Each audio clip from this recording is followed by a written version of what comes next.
On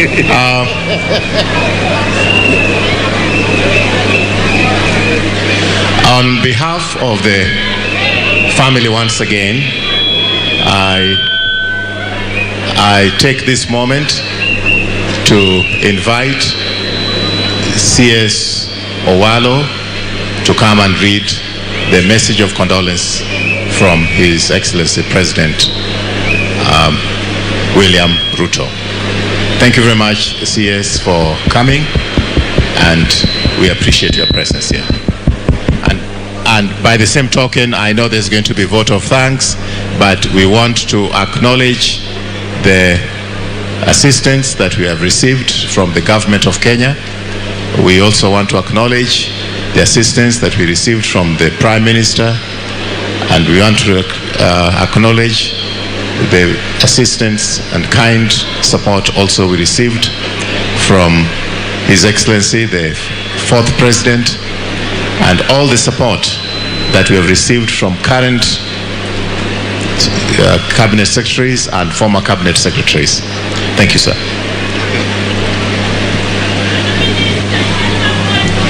The Magoha family, led by Dr. Barbara and ably assisted by Dr. Michael, the fourth President of the Republic of Kenya, Uhuru Kenyatta, former Prime Minister Raila Odinga and Mama Aida, the church, members of parliament present, dignitaries, ladies and gentlemen, good afternoon.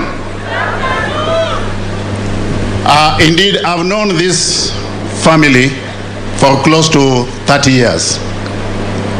When I was doing my A-level studies at St. Mary's Yala here, where I was also a head student, I came to know the late Justice Masime. And by extension in the process, I also came to know the Magoha family. Mzee John Obare, who was speaking here, was a very close friend to a distinguished son of game by the name S.M. Owino Gere, who was then one of the most accomplished lawyers in this country. I did get to know Owino Gere through Mr. Obare, and when I went to Nairobi for the first time in the year 1990, the person I was living with is the late Owino Gere. So I can say or state without fear of contradiction that I owe the people of Game, and by extension the Magoha family, a great debt of gratitude. Indeed, when reports circulated in the social media that Professor Magoha had passed on, and I was alerted by one of my staff in the office, I thought it was in reference to the brother. But those reports persisted. So I did call Dr. Aloch, who actually confirmed to me that Professor Magoha had passed on about 5 minutes before then.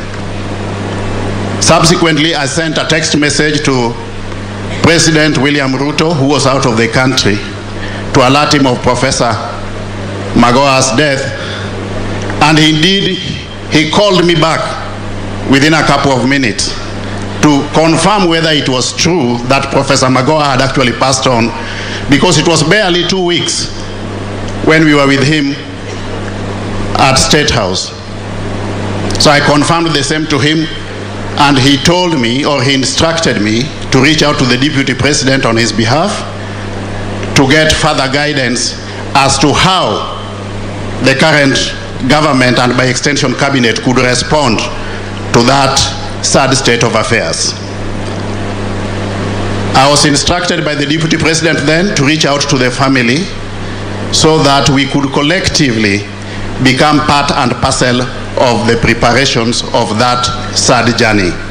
So when I went to the family residence in Lavington, I had consultations with Dr. Barbara and son Michael and the Member of Parliament Elisha, and they did actually make certain requests to the government, which I relayed back, and I'm happy to report that all that the Magoha asked for at that point in time by way of logistical support from the government of the Republic of Kenya indeed acceded to and went ahead to execute with precision. Two, I convey my personal condolences to the family. We have lost a great scholar. We have lost a renowned medic. We have lost an astute professional. This is not just a loss to the people of Game, but to the entire country and by extension, the global medical fraternity. Because Professor Magoha has achieved almost all that a human being can achieve in life, I would say that what we need to do today is to join the family in celebrating his life. May I now, ladies and gentlemen, with permission from the congregation, take the distinguished honor and privilege to read the message of condolences from Dr. William Samoei Ruto, President of the Republic of Kenya. And I proceed. Message of condolence by His Excellency William Samoei Ruto, President and Commander-in-Chief of the Defense Forces of the Republic of Kenya, to the family of the late Professor George Omore Magoha. To Dr. Barbara Magoha, your son Dr. Michael Magoha, the extended Magoha family, and to the entire community of Umira village and Nyamninia, to the wider Nyanza family, and to the people of Kenya who are touched at a personal level by the reason we are here today. I received the sad news of the sudden passing on of Professor George Albert Omore Magoha on 24th January 2023 with total surprise and disbelief. I wanted to believe that it was fake news in the post-truth times that we live in today. I tried to wish it away as a bad dream, but it was neither fake news nor a passing bad dream. We are all therefore slowly coming to terms with the harsh reality. The cruel hand of death has plucked from our midst one of our finest. We have lost an amazing person whom we have variously known as a colleague, a friend, a relative, a role model, and a mentor. Accordingly, we join the Magoha family here today for the final send-off. We have come here to bid farewell to a fallen national hero. Our departed friend has been the kingpin of this family and an icon for the rest of us. It is most difficult season for the family and friends, ladies and gentlemen, and I join myself with the Magoha family in your mourning. Poleni sana. I have had the privilege to know Professor Magoha from very close. Among other things, I served with him in the last cabinet. He was also the Vice Chancellor of the University of Nairobi when I was the Minister for Higher Education. And our paths have also met in many other edifying places and ways. In all these, he leaves me with fond memories. I have known Professor Magoha as a most fascinating patriot who loved his country and enjoyed serving it. Professor Magoha loved doing his work. He had no half measures. He put his whole heart and his whole being into everything that he did. And he believed in whatever he did. If he did not believe in it, he did not even begin doing it, ladies and gentlemen. The patriot occupied large space everywhere he went. Those who got to know him well will remember him as the one man who believed in the possibility of a perfect universe. But Professor Magoha did not just believe that a perfect universe was possible. He spent his entire life and energy working towards the realization of this perfect universe. He will be remembered as a spirited go-getter. This focused gentleman did his utmost to rally teams around beliefs and causes. He set out to lead them to achieve the goals, and in the process, Professor Magoha turned out to be an astute administrator and institutional leader. He was an outstanding surgeon and a professional role model. As a scholar, he researched and published widely. He was faithful to the academic credo of his times, publish or perish. As a visionary scholar and leader, his towering dreams have been immortalized in his numerous research papers and in the iconic varsity towers at the University of Nairobi, which he believed was the only university in Kenya. He dedicated 12 duty as cabinet secretary, saw him set out to keep our children in school. He roamed in the villages in the countryside, looking for dropout children and returning them to the classroom.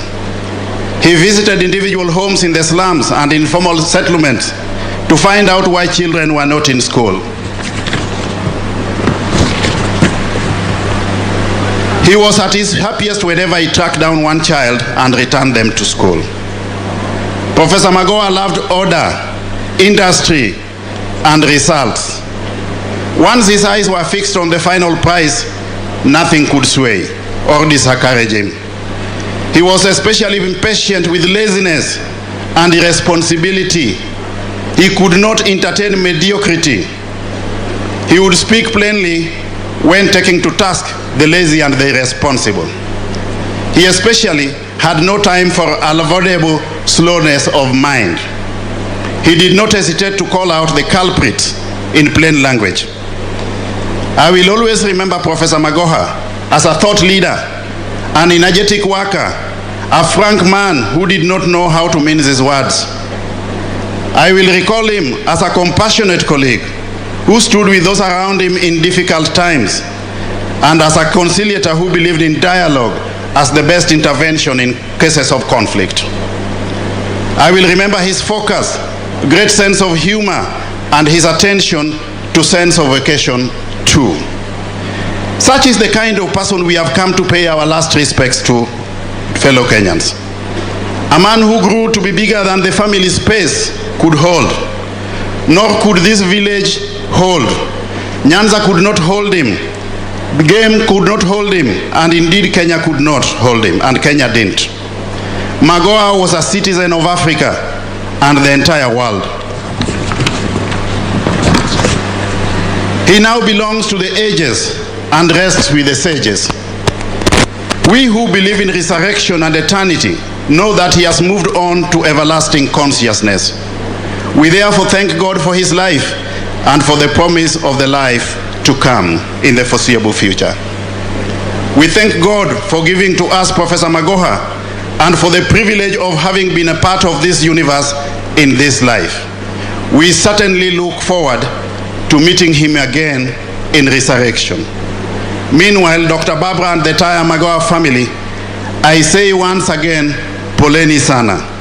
May God wipe away your tears and sorrow. May he cause you to smile and laugh again. And may Professor George Albert Omore Magoha soul find perfect rest and peace in eternity. Amen. Dated this 11th day of February, the year 2023, William Samoei Ruto, President and Commander-in-Chief of the Defense Forces of the Republic of Kenya. Thank you.